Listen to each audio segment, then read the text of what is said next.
கர்த்தருடைய பரிசுத்த நாமத்திற்கு மகிமை உண்டாவதாக. வல்லமையுள்ள ஆண்டவராய் இயேசு கிறிஸ்துவின் நாமத்தில் அன்பின் வாழ்த்துக்களை தெரிவித்துக் கொள்ளுகிறோம். கிறிஸ்மஸ் இயேசு கிறிஸ்துவனுடைய அற்புதமான பிறப்பை புரிந்து கொள்வதற்கு ஏதேனிலிருந்து பெத்லகேம் வரை ஒரு நெடிய பிரயாணத்தை நாம் துவக்கியுள்ளோம். ஒவ்வொரு பிறப்பும் எவ்வளவு வித்தியாசமானதாக கிறிஸ்து பிறப்பிற்காக அவர்கள் பிறந்தார்கள் என்பதை நாம் புரிந்து கொள்வதற்காக தியானித்து வருகிறோம். பிரியமானவர்களே, இன்றைக்கு யாக்கோபினுடைய மகன் யோசேப்பை குறித்து நாம் பார்க்க போகிறோம். ஜோசப், யோசேப்பு, இவர் தெரியும், நீண்ட நாட்களாக ராகேலுக்கு குழந்தை இல்லவே இல்லை. இந்த நிலையிலே அவள் குழந்தை இல்லாததற்காக அவள் மனம் வருந்துகிறாள். யாக்கோபினிடத்தில் ஒரு பெரிய போராட்டத்தை அவள் நிகழ்த்துகிறாள். கடைசியில் என்ன நடந்தது?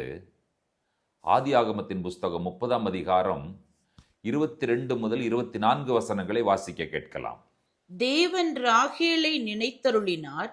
அவளுக்கு தேவன் செவி கொடுத்து அவள் கற்பந்தரிக்கும்படி செய்தார். அவள் கர்ப்பவதியாகி ஒரு குமாரனை பெற்று தேவன் என் நிந்தையை நீக்கிவிட்டார் என்றும் இன்னும் ஒரு குமாரனை கர்த்தர் எனக்கு தருவார் என்றும் சொல்லி அவனுக்கு யோசேப்பு என்று பெயரிட்டாள். தேவன் ராகேலை நினைத்து கொடுத்த குழந்தை யோசேப்பு என்பதை நாம் அறிந்திருக்கிறோம். அவள் ஒரு குமாரனை பெற்றாள். நிந்தையை ஆண்டவர் நீக்கிவிட்டார் என்று சொல்லி தேவனை மகிமைப்படுத்துகிறாள். இன்னும் ஒரு குமாரனை எனக்கு தருவார் என்கிற விசுவாசத்தோடு ஜோசப், God shall add, தேவன் இன்னும் சேர்த்து கொள்வார் என்கிறதான பொருளிலே அவள் யோசேப்பிற்கு பெயர் வைக்கிறதை நீங்கள் பார்க்கிறீர்கள். யோசேப்பு ராகேலுடைய மகன், யாக்கோபினுடைய மிகவும் பிரியமான ஒரு மகன்.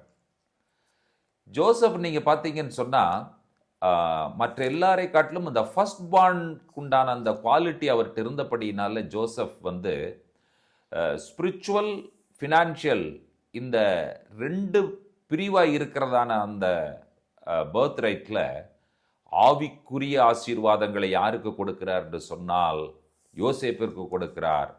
பொருளாதார ஆசீர்வாதத்தை தான் யாக்கோபு யூதாவின் இடத்துல கொடுத்தார். அந்த ஆவிக்குரிய ஆசீர்வாதங்களை பெற்றுக்கொண்டவராக இந்த யோசேப்பு காணப்படுகிறார். இந்த யோசேப்பை குறித்து யாக்கோபு ஆசீர்வதிக்கும் பொழுது எப்படி ஆசீர்வதிக்கிறார் என்பதை பாருங்கள். ஆதியாகமம் 49ஆம் அதிகாரம் 22வது வசனம். யோசேப்பு கனிதரும் செடி, அவன் நீரூற்றண்டையில் உள்ள கனிதரும் செடி, அதன் கொடிகள் சுவரின் மேல் படரும். இந்த யோசேப்பினுடைய ஒரு விஷயத்தை நாம் இன்றைக்கு தியானிக்க போகிறோம். யாக்கோபினுடைய ஆசீர்வாதம் ஒரு தீர்க்க தரிசனமான ஆசீர்வாதம் என்பதை நாம் புரிந்திருக்கிறோம். இது ஒரு அற்புதமான வார்த்தைகளால் யோசேப்பை யாக்கோபு ஆசீர்வதிக்கிறார். இந்த யோசேப்பு எகிப்திற்கு கொண்டு செல்லப்படுகிறார். தங்களுடைய சகோதரர்மார்களால் எகிப்திற்கு விற்கப்படுகிறார். எகிப்தில் போய் அவர் பல பாடுகளை அனுபவித்து கடைசியிலே அவர் எகிப்து நாட்டிற்கு ஒரு பிரதம மந்திரியாக உயர்ந்து வருகிறார். அந்த சூழ்நிலையிலே இவருடைய சகோதரர்களாலும் எகிப்திற்கு போகிறார்கள். முதல் முறையிலே அவர்கள் அடையாளம் கண்டு கொள்ள முடியவில்லை. 2ஆம் முறை யோசேப்பு வெளிப்படுத்தின பொழுது இவர்கள் என்ன செய்கிறார்கள் என்று சொன்னால் தன்னுடைய சகோதரனாக யோசேப்பை இவர்கள் அடையாளம் கண்டு கொள்ளுகிறார்கள் என்று நாம் பார்க்கிறோம். இப்பொழுது யோசேப்பு எகிப்திலே மரிக்கப் போகிறார். மரிப்பதற்கு முன்பாக யோசேப்பினுடைய வார்த்தைகள் என்ன? ஆதியாகமத்தின் புஸ்தகம் 50ஆம் அதிகாரம் 25 26 வசனங்களை வாசிக்க கேட்கலாம். தேவன் உங்களை சந்திக்கும் போது என் எலும்புகளை எவ்விடத்திலிருந்து கொண்டு போவீர்களாக என்றும் சொல்லி யோசேப்பு இஸ்ரவேல் புத்திரரிடத்தில் ஆணையிடுவித்துக் கொண்டான். யோசேப்பு 110 வயதுள்ளவனாய் மரித்தான். அவனுக்கு சுகந்த வர்க்கமிட்டு எகிப்து தேசத்தில் அவனை ஒரு பெட்டியிலே வைத்தார்கள். யோசேப்பு சொன்ன வார்த்தையை கவனித்தீர்களா? நீங்கள் இவ்விடத்திலிருந்து புறப்பட்டு போவீர்கள், தேவன் உங்களை நிச்சயமாய் ஒரு நாள் சந்திப்பார். அப்படி நீங்கள் இவ்விடத்திலிருந்து போகும் பொழுது நீங்கள் என்னுடைய எலும்புகளை எடுத்துக்கொண்டு போங்கள் என்று சொல்லி இஸ்ரவேல் புத்திரத்தில் ஒரு ஆணையிடுகிறான், ஒரு கட்டளை இடுகிறான். யோசேப்பு 110 வயது உள்ளவனாய் மரிக்கிறான். அவனை சுகந்த வர்க்கமிட்டு அவனையே சுகந்த வர்க்கமிட்டு என்ன செய்கிறார்கள் என்று சொன்னால் எகிப்து தேசத்தில் அவனை ஒரு பெட்டியிலே வைத்தார்கள் என்று சொல்லி நாம் பார்க்கிறோம். யோசேப்பினுடைய எலும்புகள் பாதுகாக்கப்படுகிறதை நீங்கள் கவனிக்கிறீர்கள். யோசேப்பு மரித்ததற்கு பிறகு அடுத்த தலைவன் மோசே தான் எழும்புகிறார். இந்த இடைப்பட்ட காலங்கள் 400 ஆண்டுகள் நாம் எல்லாரும் அறிந்த ஒன்றுதான். இந்த 400 ஆண்டுகளாக அந்த இஸ்ரவேல் மக்களுக்கு யார் ஊழியம் செய்தது என்கிற கேள்விக்கு என்னுடைய தனிப்பட்ட ஒரு பதில் என்னவென்று கேட்பீர்கள் என்று சொன்னால், யோசேப்பினுடைய எலும்புகள் தான் அவர்களுக்கு ஊழியம் செய்து கொண்டிருந்தது. மக்கள் நாம் என்ன கஷ்டப்படுகிறோமே, என்ன செய்ய போகிறோம் என்று கேட்கும் பொழுது அந்த பெட்டியை காண்பித்து சொல்லியிருப்பார்கள், இது யோசேப்பினுடைய எலும்புகள். அவர் சொல்லி இருக்கிறார், கர்த்தர் நம்மை சந்திப்பார், நாம் இங்கிருந்து போய்விடுவோம் என்று சொல்லியிருக்கிறார், ஆகையால் கண்டிப்பாக போவோம். இப்படி தலைமுறையாக 4 தலைமுறைகள் யோசேப்பினுடைய எலும்புகளை வைத்து அவர்கள் ஊழியம் செய்கிறார்கள். யோசேப்பினுடைய எலும்புகள் அங்கே தேவனுக்கென்று வைராக்கியமாய் ஊழியம் செய்து கொண்டிருந்தது என்பதை நாம் அறிந்திருக்கிறோம். யோசேப்பை பற்றி எபிரேய நிருபக்காரன் சொல்கிற வார்த்தைகளை வாசிக்கலாமா? எபிரேயர் 11ஆம் அதிகாரம் 22வது வசனம். விசுவாசத்தினாலே யோசேப்பு இஸ்ரவேல் புத்திரர் எகிப்து தேசத்தை விட்டு புறப்படுவார்கள் என்பதை பற்றி தன் அந்திய காலத்தில் பேசி தன் எலும்புகளை குறித்து கட்டளை கொடுத்தான். விசுவாசத்தினால் யோசேப்பு என்று சொல்லி நாம் பார்க்கிறோம். இந்த யோசேப்பை குறித்து அந்த யூத மக்களுடைய கருத்து என்ன, அவரை எவ்வாறு அழைக்கிறார்கள்? உதாரணமாக ஆபிரகாமை அவர்கள் அழைக்கும் பொழுது ஆபிரகாம் அவினு, ஆபிரகாம் அவர் ஃபாதர், ஆபிரகாம் நம்முடைய தகப்பன் என்று சொல்லி அழைப்பார்கள். அடுத்தது மோசேவை சொல்லும் பொழுது மோசே ரபேனு என்று சொல்லி சொல்லுவார்கள். மோசஸ் அவர் டீச்சர், மோசே நம்முடைய ஆசிரியர் என்று சொல்லி சொல்லுவார்கள். எலியாவை அழைக்கும் பொழுது எலியாகு ஹானபி, எலியா நம்முடைய தீர்க்கதரிசி என்று சொல்லி அவர்கள் அழைப்பார்கள், எலைஜா த ப்ராஃபட். அடுத்தது பார்த்தீங்கன்னு சொன்னா எஸ்ராவை சொல்லும் பொழுது எஸ்ரா ஹாசோஃபர் அப்படின்னா எஸ்ரா த ஸ்கிரைப், வேத பாரகனாகி எஸ்ரா என்று சொல்லி அழைப்பார்கள். இப்போ இந்த வகையில் இந்த வரிசையில் பார்க்கும் பொழுது யோசேப்பை அவர்கள் என்னவென்று அழைக்கிறார்கள்? யோசப் ஹா-ஜடீக் என்று சொல்லும் பொழுது ஜோசப் த ரைச்சியஸ். ஆபிரகாம் தகப்பன், மோசே ஆசிரியர், எலியா தீர்க்கதரிசி, எஸ்ரா வேதபாரகன், யோசேப்பு நீதிமான் என்று சொல்லி அழைக்கிறார்கள். இந்த நீதிமான் அவருடைய எலும்புகளை வைத்து மக்களுக்கு சொல்லிவிட்டு செல்கிறார், நிச்சயமாக ஒரு நாள் வரும், நீங்கள் இந்த இடத்தை விட்டு போவீர்கள், அப்பொழுது என்னுடைய எலும்புகளை எடுத்து செல்லுங்கள் என்று சொல்லி சொல்லுகிறார். இந்த எலும்புகள் என்று சொல்லும் பொழுது இது ரொம்ப முக்கிய பங்காக வேதாகமத்தில் நான் வாசிக்கிறோம். உலர்ந்த எலும்புகள் உயிரடைகிறது என்கிற தீர்க்க தரிசன வசனங்கள் எல்லாம் நாம் அறிந்த ஒன்றுதான். இந்த எலும்புகளை பற்றி சொல்லும் பொழுது ஆண்டவராய் இயேசு கிறிஸ்துவை பற்றி சொன்ன தீர்க்க தரிசனங்களை நாம் வாசிக்க கேட்கலாம். சங்கீதம் 34:19-20 வசனங்கள். நீதிமானுக்கு வரும் துன்பங்கள் அநேகமாயிருக்கும், கர்த்தர் அவைகள் எல்லாவற்றிலும் நின்று அவனை விடுவிப்பார், அவனுடைய எலும்புகளை எல்லாம் காப்பாற்றுகிறார், அவைகளில் ஒன்றும் முறிக்கப்படுவதில்லை. நீதிமானுக்கு வரும் துன்பங்கள் அநேகமாயிருக்கும்.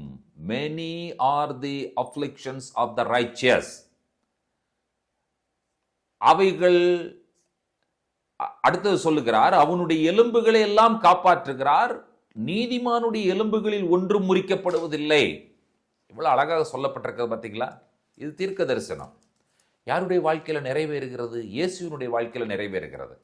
அதற்கு முன்பாக யாத்திராகமத்தில் இருக்கிற ஒரு வசனத்தை நாம் பார்க்கலாம். யாத்திராகமத்தினுடைய 12ஆம் அதிகாரம் பஸ்காவை பற்றி சொல்லப்பட்ட அதிகாரம். எப்படி பஸ்காவை ஆசரிக்க வேண்டும்? என்ன சொல்லுகிறார் மோசே? இந்த மாதம் உங்களுக்கு பிரதான மாதம், இந்த மாதம் உங்களுக்கு முதலாம் மாதம், ஆபீப் நிசான் மாதம். இந்த மாதம் 10ஆம் தேதி வீட்டிற்கு ஒருவராக ஒரு ஆட்டுக்குட்டியை தெரிந்து கொள்ள கடவீர்கள், அதை 14ஆம் தேதி வரைக்கும் வைத்து அதை கொல்ல கடவீர்கள், அதனுடைய ரத்தத்தை நிலைக்கால் சட்டத்தில் பூச கடவீர்கள் என்று சொல்லலாம் பிரமாணம் கொடுக்கிறாரே கர்த்தர் மோசேயின் மூலமாக.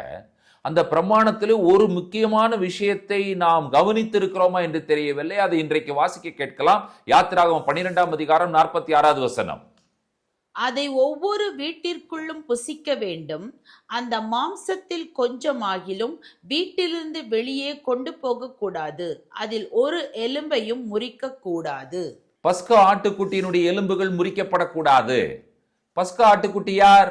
நம்முடைய ஆண்டவராய் இயேசு கிறிஸ்து. இதை நாம் எங்கே வாசிக்கிறோம்? யோவான் எழுதின சுவிசேஷம் 19ஆம் அதிகாரம் 36வது வசனத்துல நாம் வாசிக்கிறோம். அவருடைய எலும்புகளில் ஒன்றும் முறிக்கப்படுவதில்லை என்கிற வேத வாக்கியம் நிறைவேறும்படி இவைகள் நடந்தது. ஒரு போர்ச்சேவகன் ஈட்டியினால் விலாவிலே குத்துகிறான். மற்ற 2 கள்ளர்களுடைய கால் எலும்புகளை முறிக்கிறான். ஆனால் ஆண்டவராய் இயேசு கிறிஸ்துடைய கால் எலும்புகளை முறிக்கவில்லை. எதனால் முறிக்கவில்லை?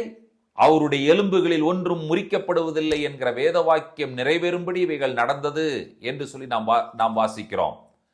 இப்ப அவருடைய எலும்புகள் முறிக்கப்படவில்லை. இயேசு யார்? இயேசு ஒரு நீதிமான். நீதிமானுடைய எலும்புகள் முறிக்கப்படவில்லை என்று சொல்லி நாம் புரிந்து கொள்ளுகிறோம். இயேசு ஒரு நீதிமான் என்று நாம் எல்லோரும் அறிந்த விஷயம்தான். இப்ப இயேசு இந்த பூலோகத்திலே எதற்காக வந்தார்? நீதிமான் இயேசு கிறிஸ்து பூலோகத்தில் எதற்காக வந்தார்? சில வசனங்களை வாசிக்கும் பொழுது இயேசு எதற்காக வந்தார் என்பது நமக்கு புரியும். ரோமர் 3ஆம் அதிகாரம் 10வது வசனம். அந்தப்படியே நீதிமான் ஒருவனாகிலும் இல்லை. அந்தப்படியே நீதிமான் ஒருவனாகிலும் இல்லை. பூமியில நீதிமான் என்பவன் ஒருவன் கூட இல்லை என்று சொல்லி சொல்லப்பட்டிருக்கிறது. இயேசு கிறிஸ்து இந்த பூலோகத்திலே எதற்காக வந்தார் என்று சொல்லி பவுல் கொரிந்தியருக்கு எழுதும் பொழுது 2 கொரிந்தியர் 5ஆம் அதிகாரம் 21வது வசனத்திலே அவர் சொல்லுகிறதை வாசிக்க கேட்போம். நாம் அவருக்குள் தேவனுடைய நீதியாகும்படிக்கு பாவமறியாத அவரை நமக்காக பாவமாக்கினார். நாம் அவருக்குள் கிறிஸ்துவுக்குள் நீதியாகும்படிக்கு பாவமே அறியாத அவரை நமக்காக பிதாவாகிய தேவன் பாவமாக்கினார். இந்த உலகத்துல பாவமாகி இந்த உலகத்துல வந்தவர். இயேசுவிலே பாவம் இல்லை, அவர் பாவமானார் என்பதை நாம் புரிந்திருக்கிறோம். நாம் நீதி உள்ளவர்களாக மாறுவதற்காக பேதுரு என்ன சொல்லுகிறார் என்பதை வாசிக்க கேட்கலாம். 1 பேதுரு 2ஆம் அதிகாரம் 24வது வசனத்திலே, நாம் பாவங்களுக்கு செத்து நீதிக்கு பிழைத்திருக்கும்படிக்கு அவர்தாமே தமது சரீரத்திலே நம்முடைய பாவங்களை சிலுவையின் மேல் சுமந்தார், அவருடைய தழும்புகளால் குணமானீர்கள். இந்த செயலை ஆண்டவர் எங்கு செய்தார்?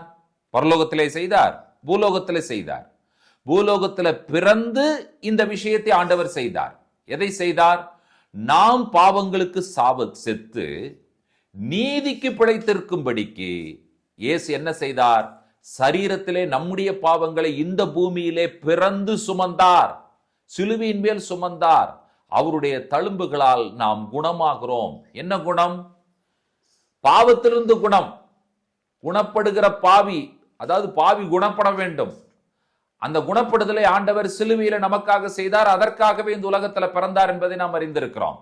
யோவான் என்ன சொல்லுகிறார் என்பதை வாசிக்க கேட்கலாம். 1 யோவான் 2ஆம் அதிகாரம் 29வது வசனத்தில், அவர் நீதி உள்ளவராய் இருக்கிறார் என்று உங்களுக்கு தெரிந்திருப்பதினால் நீதியை செய்கிறவன் எவனும் அவரில் பிறந்தவன் என்று அறிந்திருக்கிறீர்கள். கிறிஸ்துமஸ் நமக்கு சொல்லுகிற நற்செய்தி என்ன?